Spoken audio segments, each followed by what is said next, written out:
Hiking is more than just being in the elements. It's about resetting your mental being and allowing you to tackle each and every new day. And if you don't believe me, hear it from the hikers themselves.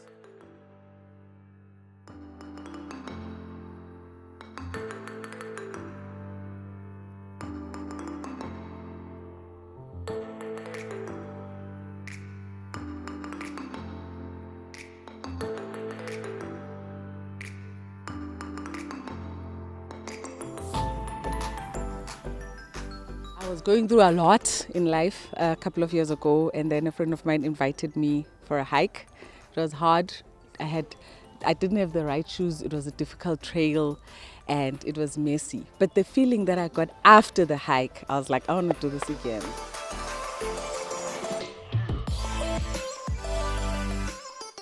I hike because it's like therapy, but not having to sit in front of a therapist and pay a lot of money, it's just so liberating, sets you free, gets an exercise in. So it's got a lot of health benefits.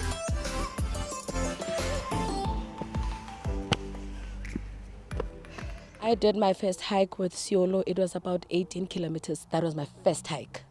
So I achieved hiking 18 kilometers, and that for me was an achievement. And outside of hiking, it taught me not to give up on anything. And when you put goals, you need to achieve them. So hiking literally puts you in that state of mind of, if I start something, I need to finish it. It's very addictive because it gives you that natural high.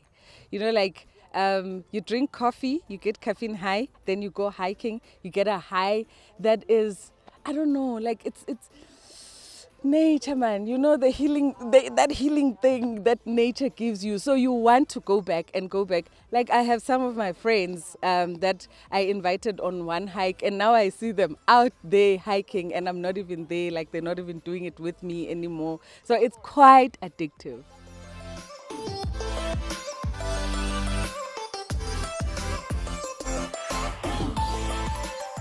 I mainly focus on my mentality, not to trip, not to fall.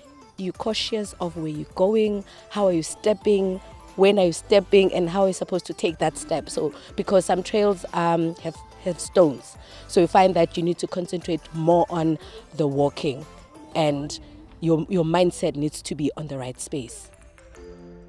You learn a lot about nature, you learn a lot about yourself individually. You do proper introspection about yourself when you're out there, when you start seeing nature, when you start seeing that there are things that you can achieve outside of hiking, but you need to first put yourself in a limelight of, I'm going to hike and I'm going to finish it. So in life, you also need to do that, set goals and tell yourself that I'm going to do it and I'm going to finish it.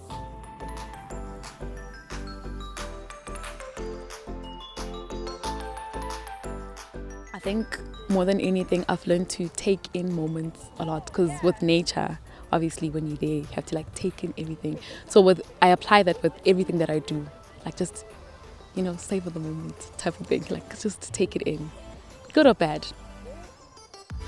It's calming, it's relaxing, it's quiet, and also creepy sometimes, because the bushes are a bit creepy, but it's also good exercise and it's also good for the mind, because the whole inhale exhale thing happens a lot by the mountains, so it's good for you. I mean, people think that when you hike you just have to go to the highest mountains. It's just a walk, so you can start obviously gradually with the walk and then just enjoy the nature, and then eventually you'll see yourself hiking a lot of kilometers. So it's good for everything. I saw that a lot of people are scared of hiking, because people think that there's a bunch of snakes sitting here waiting for you, or it's very dangerous and all of that. So with my YouTube, I share content where I'm just showing people that the fun side of hiking. And I mean, we live in Gauteng. There's a lot of hiking trails just on our back door, So I think the content is just about that, and just to show people trails that some people may not have been exposed to. I have a small hiking group, and I'm the one who finds new trails for my group and all of that. So I'm also I direct people, go there. If you depending on fitness levels, how much time do you want to spend outdoors and all of that. Some of the changes have been I lost weight, I'm happier. If I'm having like a difficult week, I have something to look forward to for the weekend, so it keeps me going.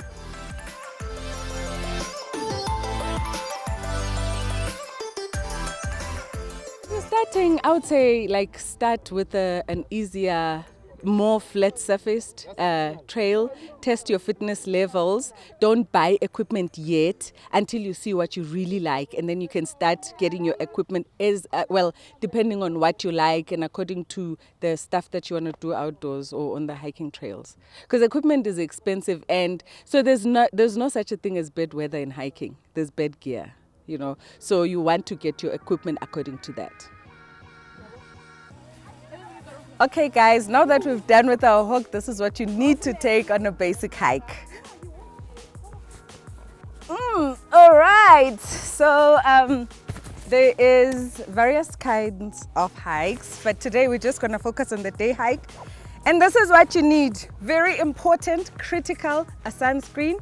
As you can see, the sun is very bright today. Like, you need to be protected from the sun. And I carry my snacks, water. Very, very, very, very important. You don't want to be dehydrated on a hike. Yeah. Snacks for the hike, nuts, very good protein, banana, potassium. And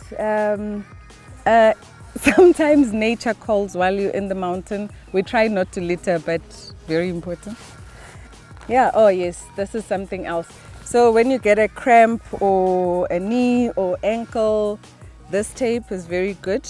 Yeah, and then very important, shoes. Hiking shoes are your best investment for hiking, especially when you start doing more hectic and more difficult hikes. But in the beginning, if you just have good sneakers with good sole cushioning, then you're good.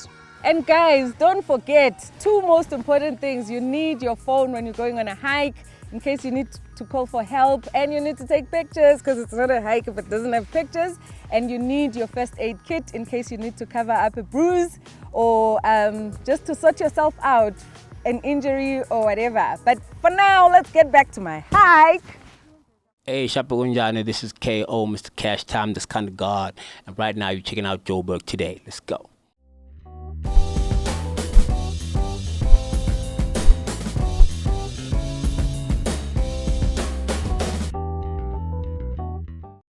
The executive mayor for the city of Johannesburg, Dr. Mpopalatse, has been keeping busy since her inauguration.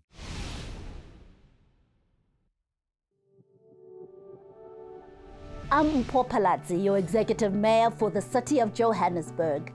I'm a medical doctor by profession and the first black woman to wear the mayoral chain in the city of gold. After the first few months in office, it's a tradition to report back to your residents on progress made.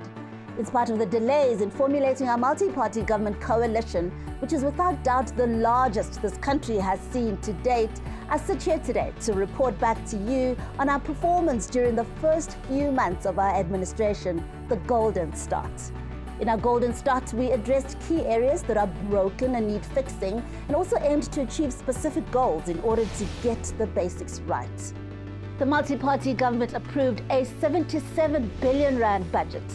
We've taken a tough stance against households, businesses and government departments who default on paying their municipal accounts.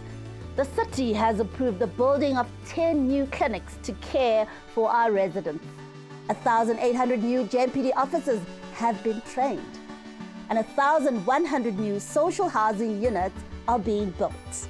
I also must acknowledge the brave men and women from our health services who led the fight against COVID-19. Without each and every one of you, we would have been unable to change the mask mandate and begin to return to life as normal. Our community clinics were an essential part of the fight against COVID. These clinics form an essential part of our healthcare arsenal and are often the closest to where people live and work. A full Golden Report can be accessed on the city's website, which is www.joburg.org.za.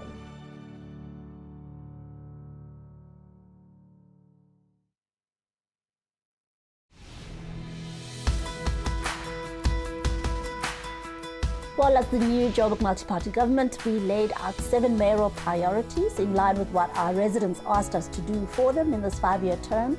Our 7 priorities start with getting the basics right, getting the city functional again. That talks to the supply of energy, of electricity, water.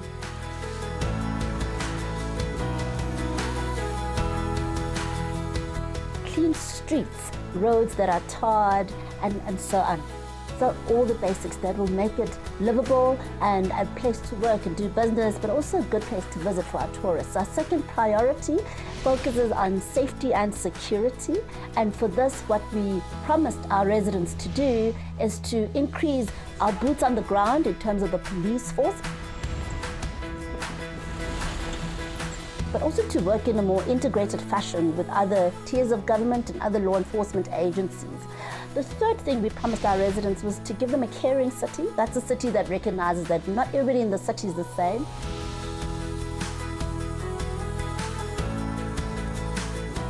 Some people will require a little bit of help. Some people are vulnerable and marginalized, and some people can't afford to live in Johannesburg. And so we've identified those vulnerable groups and we're assisting them through various modalities. The fourth thing we promised our residents is to be a business-friendly city. A city that's open to do business, that cuts the red tape and makes it easy for the business sector to interface with government.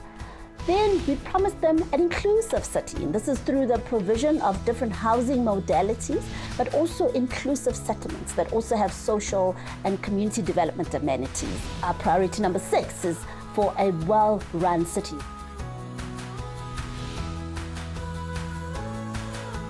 Focuses on financial sustainability, focuses on the city being corruption-free, and it focuses on us having the right relationships with the regulators such as the National Treasury as well as the Auditor General.